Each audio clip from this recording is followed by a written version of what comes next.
창세기 12장. 여호와께서 아브라함에게 이르시되 너는 너의 고향과 친척과 아버지의 집을 떠나 내가 네게 보여줄 땅으로 가라. 내가 너로 큰 민족을 이루고 네게 복을 주어 네 이름을 창대하게 하리니 너는 복이 될지라. 너를 축복하는 자에게는 내가 복을 내리고 너를 저주하는 자에게는 내가 저주하리니 땅의 모든 족속이 너로 말미암아 복을 얻을 것이라 하신지라.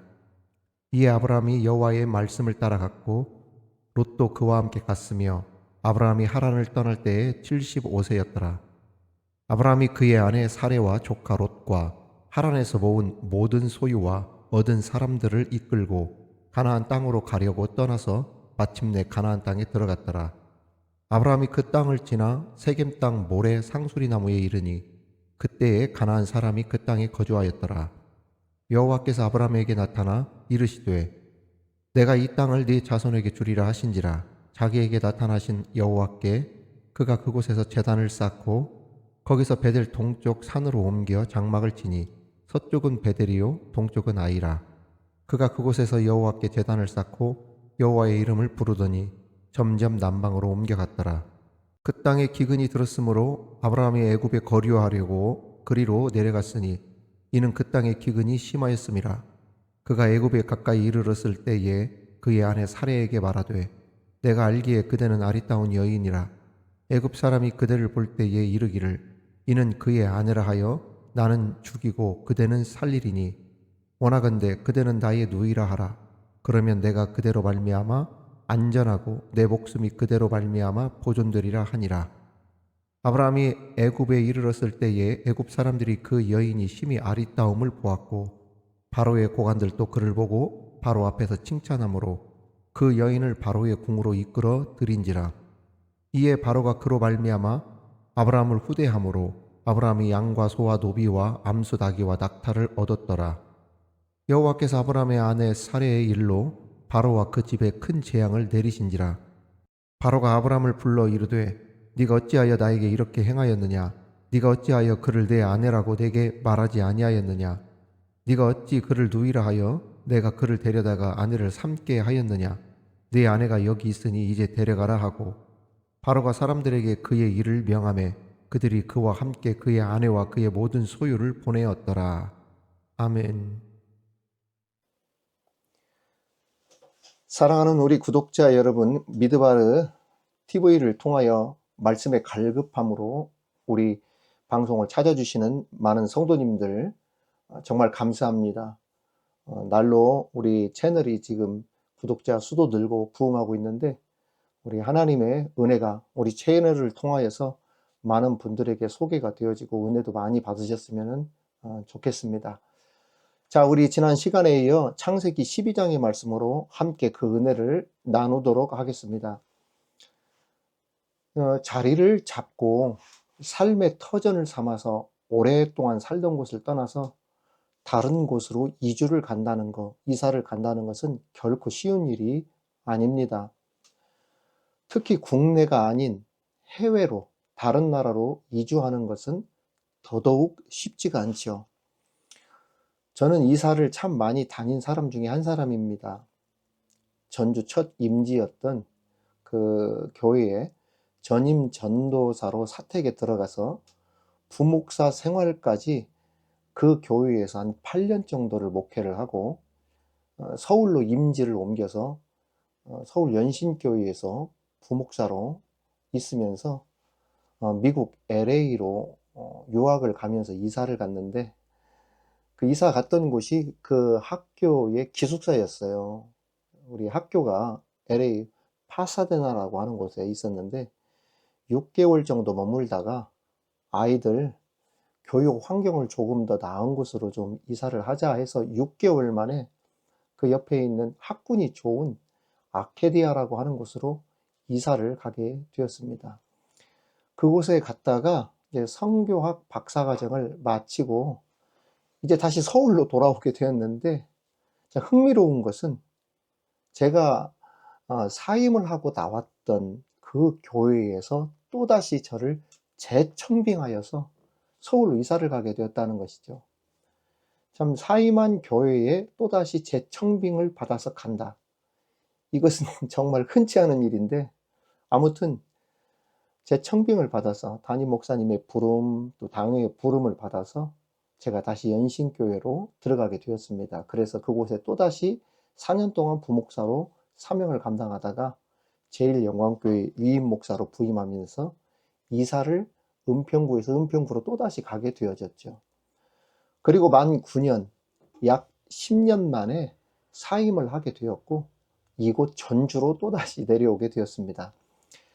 지금은 하나님의 은혜로 하나님께서 저에게 은사를 주셔서 인터넷, 유튜브 방송 선교를 통해 많은 구독자들과 함께 소통도 하고 영적 교감을 나누고 있는데, 이제 앞으로 하나님께서 어떻게 또다시 어떤 길로 인도하실지, 어떻게 역사하실지 모르겠지만 그저 구독자 수에 연연하지 않고 은혜 안에 자유와 행복을 누리면서 27년간이라고 하는 짧지 않은 목회 가운데 느꼈던 점들, 그리고 말씀 강해, 목회의 노하우, 설교, 이러한 모든 것들을 최대한 풀어서 우리 구독자들과 은혜 가운데 만나려고 합니다. 아무튼 임지를 옮기고 정든 곳, 사랑을 많이 받던 곳을 떠나서 전혀 생각지도 못한 곳으로 인도하심을 받아서 이사를 간다는 것은 결코 쉬운 일이 아닙니다. 어떤 분들은 뭐 이렇게 말씀하시는 분도 계셔요. 아니, 목사님만 생각하십니까? 사모님은요? 자녀들은 어떻게 하라고요? 어떻게 이렇게 무모한 결정을 내리셔요, 목사님? 이렇게 하시는 분들도 있습니다.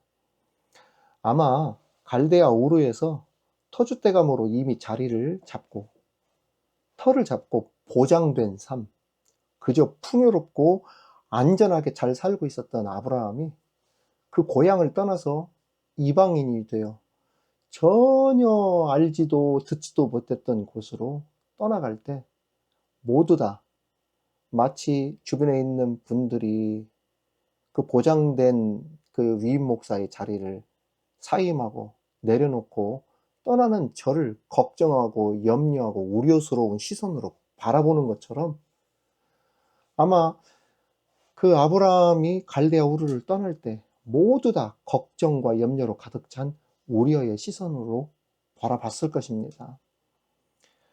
그나마 저 같은 경우는 고향으로 내려오기라도 했죠. 그런데 아브라함은 전혀 생소한 이국으로의 이주였으니 그 두려움과 걱정은 말로 할 수 없을 정도로 굉장히 심했을 것입니다. 그럼에도 아브라함은 그 부르심에 순종하여 갈 바를 알지 못했지만 하나님을 절대적으로 신뢰했다는 것, 이 하나님을 절대적으로 신뢰하는 이 믿음이 없이는 한 번도 듣지도 보지도 못했던 곳으로 어떻게 가겠어요? 하나님을 절대적으로 믿었기 때문에 그러한 일들이 있었죠. 결국에 믿음의 개척자로서의 아브라함이 삶을 살더니 결국 무슨 축복을 받게 됩니까? 믿음의 조상이라고 하는 큰 축복을 받게 됩니다. 그렇다면 오늘 말씀을 통해 우리는 어떤 교훈을 얻을 수 있는지 그 은혜를 이 시간 함께 나누도록 하겠습니다. 첫 번째 우리에게 주시는 교훈은, 믿음은 불가능한 일도 가능하게 만드는 원동력이 된다는 것입니다. 우리 2절을 함께 보겠습니다. 우리 가능하면 우리 한 목소리로 같이 읽도록 하겠습니다. 내가 너로 큰 민족을 이루고 내게 복을 주어 내 이름을 창대하게 하리니 너는 복이 될지라.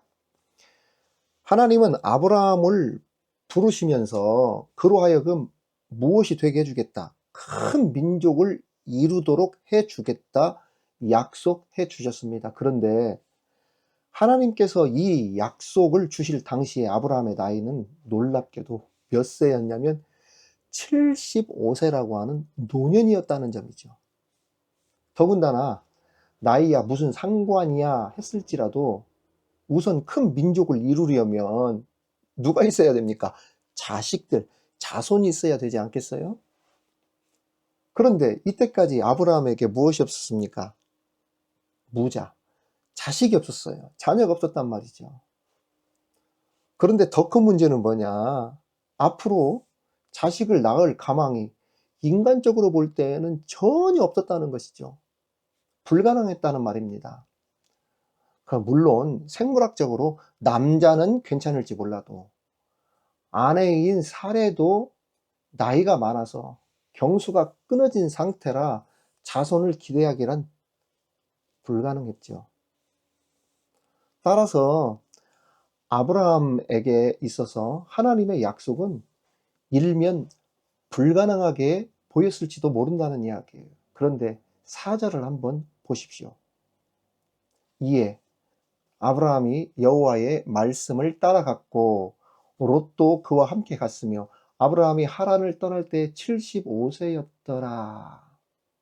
자, 여기 한번 보십시오. 말씀을 아브라함이 무엇을 쫓아갔고 따라갔고 하나님의 말씀, 여호와의 말씀을 따라갔다라고 했어요. 말씀을 따라갔다는 뜻은 불가능한 일이라도 하나님은 모든 것을 가능하게 하실 줄 믿습니다 라고 하는 그런 뜻입니다. 이 믿음이 아브라함의 모든 것을 바꿔버렸죠. 아브라함의 인생, 아브라함의 운명, 모든 것을 바꿔버렸어요. 그렇습니다. 아브라함은 하나님의 말씀을 절대 신뢰했어요. 이와 관련해서 바울 목사님은 로마서에서 이렇게 말씀했죠.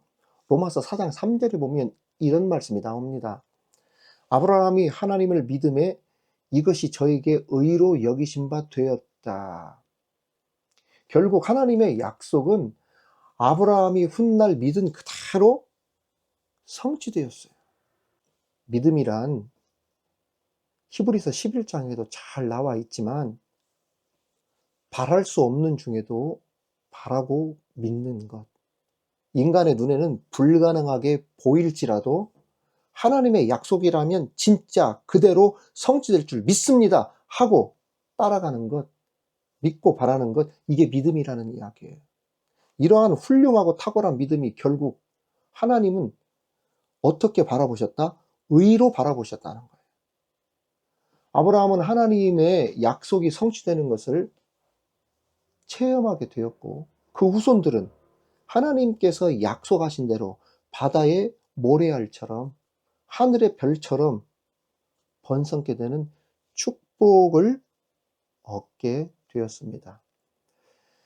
우리 구독자 여러분, 우리 성도 여러분, 우리에게도 불가능한 것을 가능케 하시는 하나님을 믿는 아브라함의 믿음이 있으시기를 주님의 이름으로 축원합니다. 두 번째, 우리에게 주시는 교훈은 성도는 무엇이 되어야 된다? 복의 전달자가 되어야 된다.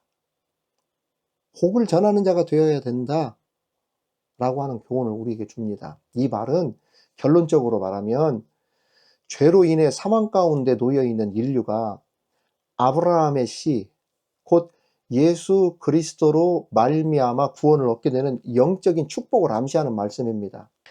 그럼에도 이 말씀은 1차적으로 아브라함이 다른 이웃에게 하나님의 복을 전하는 전달자가 될 것이라는 것을 나타내는 말씀입니다. 그렇습니다. 실제로 아브라함은 그 주변 사람들에게, 이웃 사람들에게 영육간에 하나님의 복을 전달하는 삶을 몸소 보여주며 살았습니다. 자, 보십시오. 조카 롯을 구하기 위해 무을 조직하고 군대를 조직하고 지나가는 나그네를 그냥 보낸 일이 없어요. 극진히 섬겼어요. 어떻게? 하나님을 섬기듯 섬겼어요. 그러다가 결국에는 누구를 만납니까? 섬기다가 하나님의 사자를 만나는 역사를 체험하잖아요. 그렇습니다. 우리 구독자들도 성도들도 아브라함처럼 세상에 복을 전달하는 축복의 통로로서의 삶을 우리들이 살아내야 된다, 이 말인 것입니다. 우리 말씀에 보면 너는 복이 될지라 라고 하는 구절이 나오는데 여기서 복을 히브리 말로 뭐라고 부르냐면 브라카라고 합니다. 이 브라카의 뜻이 쉬운 말로 무슨 뜻이냐면 복덩어리, 복딩이라고 하는 뜻이에요. 우리가 우리 자식들에게 이런 말을 하잖아요.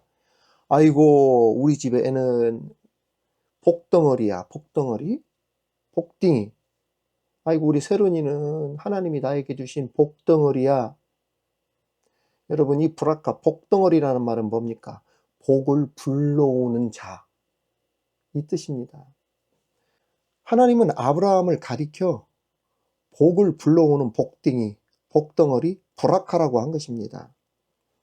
저와 여러분이 하나님 앞에 이 시간 축복합니다. 복덩어리가 되는 은혜가 있을지어다. 복딩이가 되기를 주님의 이름으로 축원합니다. 여러분, 한번 따라합시다. 브라카, 브라카가 되자. 이제 여러분들과 그리고 여러분의 자녀가 하나님 앞에 브라카, 복덩어리, 복을 몰고 오는 자, 그리고 어디를 가더라도 복음을 전하는 복덩어리가 되어서 하나님의 축복을 전하고 복음을 널리 전파하여 세상 사람들로 하여금 예수를 믿게 할 수 있는 우리 모든 복덩어리들이 되시기를 주님의 이름으로 축원합니다. 마지막으로 우리에게 주시는 교훈은 사람이 말씀을 떠날 때에는 실패를 경험하게 된다는 교훈을 우리에게 가르쳐 줍니다. 10절 하반절에 보면 아브라함은 가나안 땅의 기근이 심해지자 비교적 식물이 풍부했던 애굽으로 내려갔습니다. 이러한 아브라함의 태도는 어떻게 보면 인간적으로 보면 당연한 것 아닙니까? 그런데 신앙적인 관점으로 볼 때에는 하나님이 약속해 주셨던 약속의 땅을 떠나서 가나안으로 이주해버린 아브라함의 태도는 지극히 불신앙적인 처사였어요. 왜냐하면 아브라함이 이주한 가나안은 하나님의 약속으로 받은 기업, 하나님께서 약속해 주신 축복이 성취될 땅이었거든요. 다른 곳에 기업이 있는 것이 아니라 가나안이 기업이었고 그것이 약속의 땅이었습니다. 따라서 비록 약속의 땅 가나안이 잠시 잠깐 기근으로 인해 공경에 처한다 하더라도 하나님의 인도하심과 보호를 받고 그리고 하나님의 특별한 명령, 인도하심이 있기까지 잠시 잠깐이라도 인내하면서 기다리면서 가나안 땅에 머물러 있어야 됐습니다. 이것이 바로 신앙의 관점으로 볼 때 아브라함이 취할 태도요, 행동이었던 것이죠. 그러나 아브라함은 어떻게 했어요? 하나님의 특별 계시, 하나님의 특별한 지시가 없었음에도 불구하고 자기 맘대로 판단해서 인간적으로 약속의 땅을 떠나서 세상의 상징으로 여겨졌던 그 애굽으로 피신하고 그곳으로 가버려 버렸어요. 그 결과가 어떻습니까? 그 결과가 어떻게 되었습니까? 가나안이 힘들다 하여 피하니 우리 속담에 나오죠. 혹 하나 때려다 혹 두 개가 붙었다 라고 한 것처럼 더 큰 위기가 아브라함에게 찾아오게 되었죠. 아내 사례를 다른 사람에게 빼앗길 뻔했어요. 애굽에 가서 바로에게 빼앗길 뻔했지 않습니까? 이처럼 성도는 하나님의 말씀, 하나님의 약속에서 떠나게 될 때 실패의 길로 가게 되어지죠. 그리고 좀 더 잘 살아보겠다 했다가 이전보다도 더 큰 위기를 만날 수 있다는 것을 알아야 됩니다. 따라서 성도는 어떤 위기와 시련과 고난이 닥친다 하더라도 끝까지 하나님의 말씀 안에 머물러 있어야 합니다. 다른 말로 하면 어디를 떠나서는 안 된다? 신앙의 자리, 믿음의 자리, 기도의 자리 떠나서는 안 된다. 이 말인 것입니다. 우리의 구원이 어떻게 얻어진 겁니까? 이 귀하게 주님의 십자가의 보혈의 그 값진 그 은혜로 얻어진 구원인데 이 구원을, 이 은혜를 헌신짝처럼 내버리고 다른 종교로 개종한다든지 조금 작게는 하나님의 말씀을 듣지도 않고 순종하지도 않고 몸만 교회에 나오고 말씀을 판단하고 말씀을 제대로 듣지 않고 지 마음대로 신앙생활을 한다든지 이렇게 해서는 안 된다. 이 말인 것입니다. 이제 신앙의 길에 들어서 십자가를 졌다면 쓰러지는 한이 있더라도 어떤 길을 걸어라. 믿음의 길. 그 길을 끝까지 걸어라. 라고 하는 교훈을 오늘 말씀을 통해 우리에게 주고 있는 것입니다. 자, 우리 구독자 여러분, 오늘 이 세 가지의 말씀 잊지 않으셨죠? 믿음은 무슨 일도 가능케 한다. 불가능한 일도 가능케 한다. 그리고 성도는 어떤 사람이 되어야 된다? 복의 근원, 복의 전달자. 다른 말로, 히브리 말로 브라카의 삶, 복덩어리라고 하는 소리를 들어야 된다. 마지막으로는 어디를 떠나지 말아라. 말씀의 자리, 예배의 자리, 기도의 자리, 하나님의 품, 신앙의 자리를 떠나지 말고 언제까지 잘 지켜라. 주님 오실 때까지 그 자리를 잘 지킬 줄 알아야 된다. 그래야 실패한 인생이 아닌 승리하는 인생이 된다. 오늘 이 말씀을 가지고 오늘 하루도 승리하는 우리 구독자들 다 되시기를 우리 주님의 이름으로 축원합니다. 성도 여러분, 오늘 구독자 보니까 197명이더라고요. 곧 200명이 넘는 것 같은데 마치 저에게는 이 구독자의 수가 교인이 늘어나는 듯한 느낌이에요. 얼마나 행복하고 감사한지 몰라요. 오늘 혹시 말씀에 그냥 와서 잠깐 들어와서 듣고만 가겠다 하셨던 분들이 좀 구독도 좀 하시고, 그래서 또 알고리즘이니까 좋아요 누르면 많은 사람들이 더 많이 볼 수 있으니까 제 이 노출 수를 보니까 12만 회, 13만 회가 넘었더라고요. 그만큼 좋아요 많이 참여하고 댓글을 많이 달면은 다른 사람들이 더 많이 볼 수 있습니다. 또 그런 일에 우리가 힘썼으면 좋겠습니다. 여러분, 빠이빠이. 행복하십시오. 여러분 사랑합니다.